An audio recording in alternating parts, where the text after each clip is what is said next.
Hello, hello, hello. Hello. Well, it's good to be back. First of all, I just want to thank Carol Browner, one of my favorite people. We miss her in the White House, but it looks like she's occupied herself. We appreciate all the work that you do, helping to protect our planet and give our children a brighter future. So give Carol a big round of applause. I want to thank Gene Karpinski and everybody at LCV for having me here tonight. I was telling the story. Many people know this. I know you think I'm here just because, like, I care about the environment. No, it's deeper than that.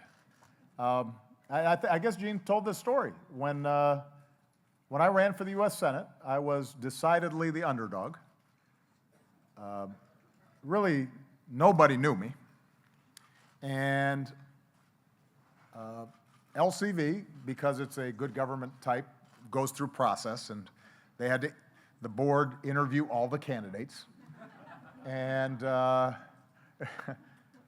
and I went in and I did my shtick, and they endorsed me. And I was not at all favored to win, and it was the first and probably only prominent national organization to endorse me in the primary. Everybody endorsed me in the general. But for me at least, it was a testament that this was an organization that cared about ideas, and obviously had a really good eye for talent. So I am here primarily out of loyalty. There's a little payback going on here. But then there is also the whole protecting the planet thing.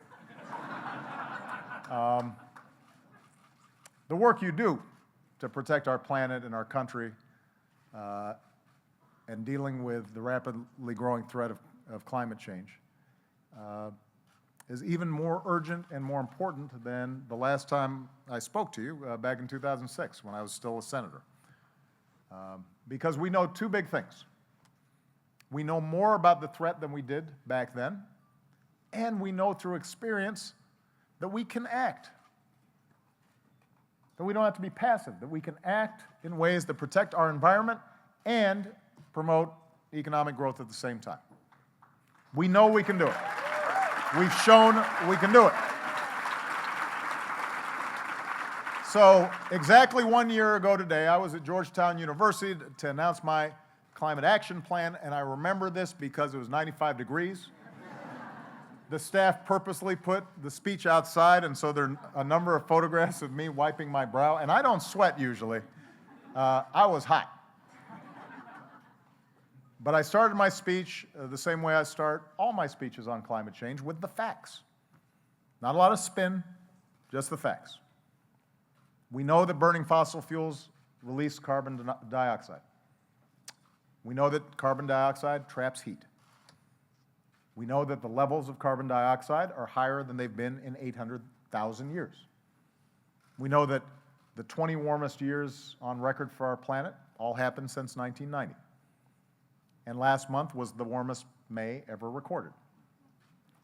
We know that communities across the country are struggling with longer wildfire seasons, more severe droughts, heavier rainfall, more frequent flooding. That's why last month, hundreds of experts declared that climate change is no longer a distant threat, it's moved firmly into the present. Those are the facts. You can ignore the facts, you can't deny the facts. So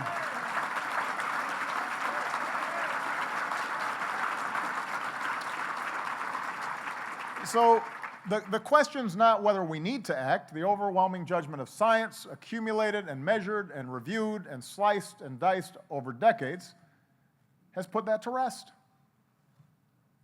The question is whether we have the will to act before it's too late. Because if we fail to protect the world we leave our children, then we fail in the most fundamental purpose of us being here in the first place. For more than 40 years, that's been your mission.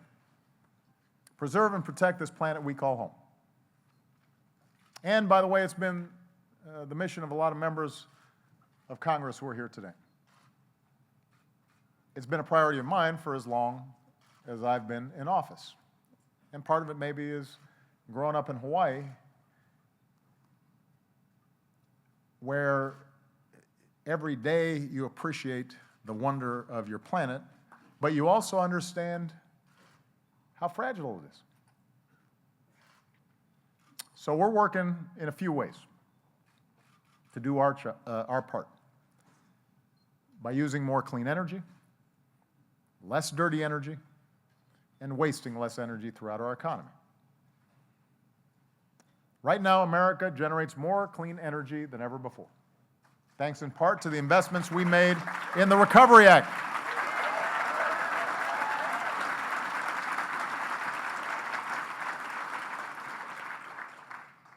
You remember that old Recovery Act?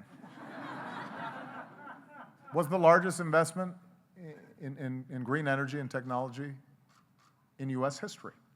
That was just one of its attributes. As a consequence of those investments, the electricity we generate from wind has tripled since 2008.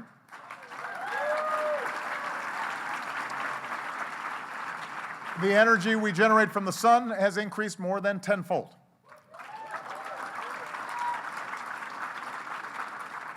Every 4 minutes, another American home or business goes solar, and last year alone, solar jobs jumped 20%. And the good news is we can do even better. So my climate action plan will help us double our electricity from renewable energy again by 2020. And I directed the Interior Department to greenlight enough private renewable energy capacity on public lands to power more than 6 million homes. The Department of Defense, the biggest energy consumer in America, is installing 3 gigawatts of renewable power on its bases. So we are going to continue to incentivize the adaptation of technologies that are not going to solve our entire problem. There's no silver bullet, but what we're seeing is unit costs go down, efficiency and power generation going up. We're moving, and it's making a difference. So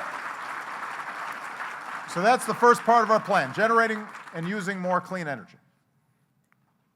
Then we've got to use less dirty energy.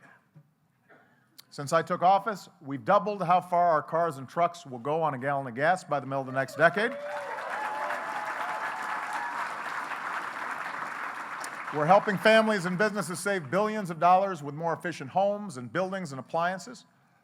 By the end of the next decade, these combined efficiency standards for appliances and federal buildings will reduce carbon pollution by at least 3 billion tons compared to when I took office, and that's an amount equal to what our entire energy sector emits in nearly half a year.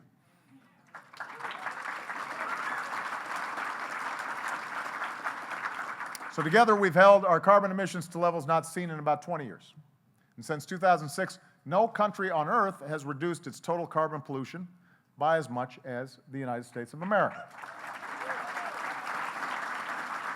And by the way, the private sector knows how important this is. Today at the White House, some of America's leading foundations and impact investors committed more than $300 million to accelerate clean energy technology and energy-efficient buildings. So we're making progress on that front. But everybody here knows, for the sake of our kids, we've got to do more. Today, about 40% of America's carbon pollution comes from our power plants. There are no federal limits to the amount those plants can pump into the air. None. We limit the amount of toxic chemicals, like mercury and sulfur and arsenic in our air and water, but power plants can dump as much carbon pollution into our atmosphere as they want. It's not smart, it's not right, it's not safe, and I determined it needs to stop. And so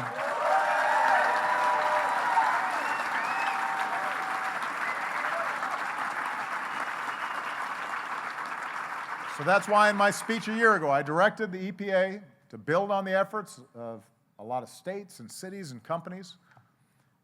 And I told them, come up with common sense standards for reducing dangerous carbon pollution from our power plants. Last month, I unveiled those proposed standards, which will cut down our carbon pollution and our smog and our soot that threaten the health of our most vulnerable Americans, including children and the elderly. We've constructed it so that states have the flexibility to meet these standards with whatever clean energy sources make sense for them, including renewables, and taking advantage of natural gas replacing even dirtier energy sources. And in just the first year that these standards go into effect, they'll help avoid up to 100,000 asthma attacks, about 2,100 heart attacks. Those numbers keep on going up after the first year. And we're taking a whole bunch of carbon out of the atmosphere. So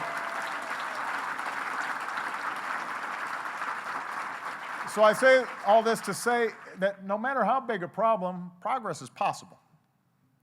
It's not instantaneous. We got to sometimes cut these things into pieces. But as I told graduates at UC Irvine a couple weeks ago there you go, UC Irvine. Got the little anteater. I got to say, it's a pretty cute mascot. An anteater is nice. I like it. It's pretty rare that you encounter people who say that the problem of carbon pollution is not a problem. You've all, in most communities and workplaces, et cetera, when you talk to folks, they may not know how big a problem, they may not know exactly how it works, they may doubt that we can do something about it, but generally they don't just say, no, I don't believe anything scientists say, except where? In Congress. In Congress. Folks will tell you climate change is a hoax or a fad or a plot. It's a liberal plot. And then most recently, because many who say that actually know better and they're just embarrassed, they duck the question. They say, hey, I'm not a scientist. Which really translates into, I accept that man-made climate change is real, but if I say so out loud, I will be run out of town by a bunch of fringe elements that think climate science is a liberal plot. So I'm going to just pretend like, I don't know, I can't read.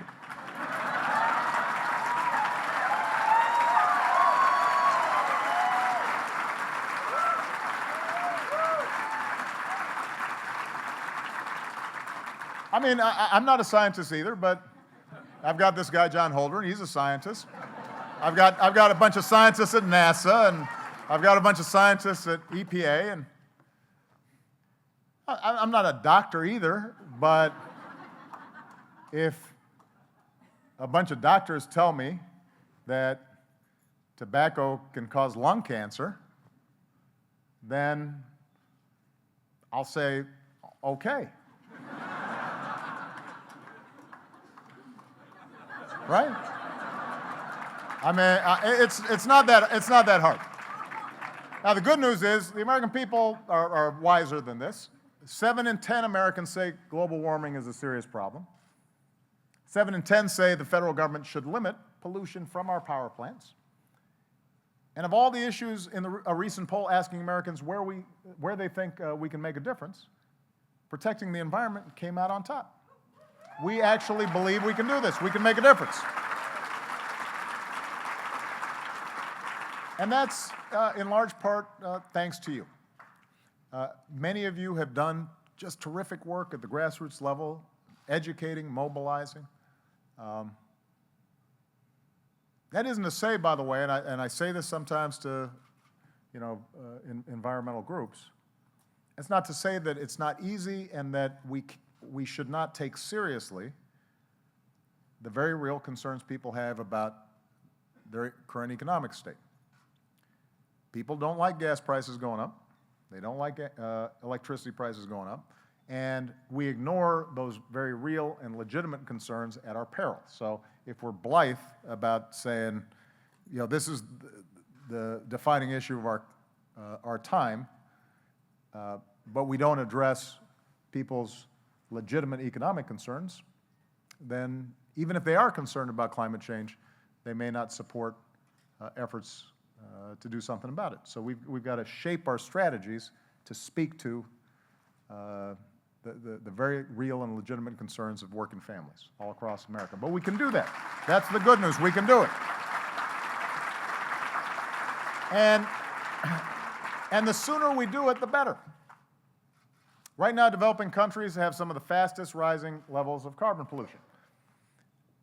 They are less equipped to cope with the effects of climate change than we are, but they're also trying to deal with hundreds of millions of people in poverty.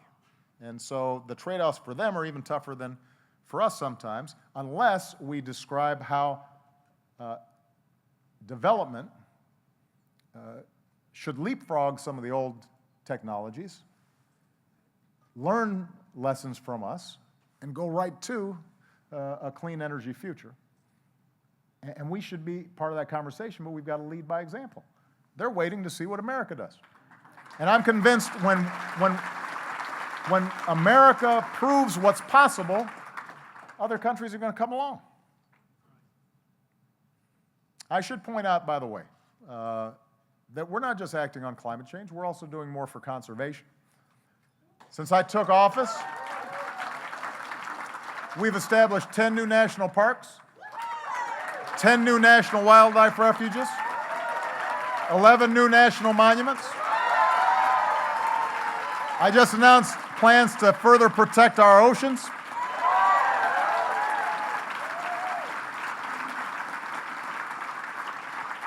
And I'm not just going to stand with environmentalists, I'm going to stand with sportsmen and conservationists against members of Congress who want to dismantle the Clean Water Act.